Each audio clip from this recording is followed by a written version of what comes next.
Water and sewer rehabilitation is the process where we take the existing lines we have and replace them without having to dig them up.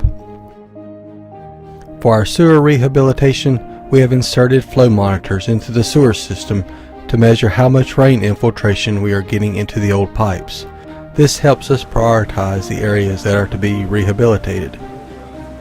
Sometimes there are maintenance issues where we have had an SSO from either a collapse, a grease blockage, or root intrusion that will cause us to be reactive instead of proactive. Ideally, we use 3 trenchless technology methods which are less disruptive to the city's residents. The first method is slip lining. It is where you take a high-density polyethylene pipe liner and slip it into the old pipe. The new pipe is a smaller diameter, but since it is smoother than the host or original pipe, it will carry the same amount of wastewater. This is the least expensive option and our most commonly used method for rehabilitation. Another method of sewer rehabilitation is called pipe bursting. To burst a pipe, we use a pneumatic hammer that breaks apart the original pipe and pulls a new pipe in its place. This gives us the option to increase the size of the sewer line without having to dig trenches for the installation.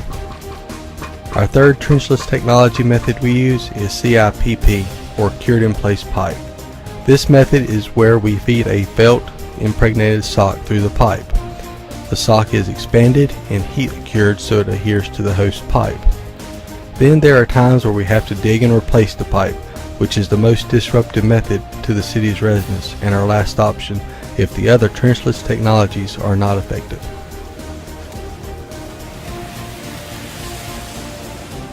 There are many factors that we look at to determine the priorities for rehabilitation of our water system. We consider the age of the pipe and the pipe material.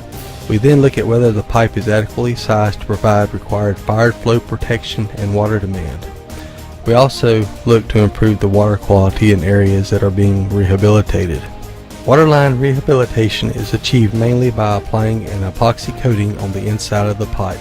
Occasionally, we will burst a water line similar to how we burst a sewer line if we need to increase the size of the line. And lastly, if a water line is significantly undersized and needs upgrading, we will do a dig and replace. For more information, please visit the City of Greensboro website or contact Jana Stewart by email at jana.stewart@greensboro-nc.gov or call 336-412-6314.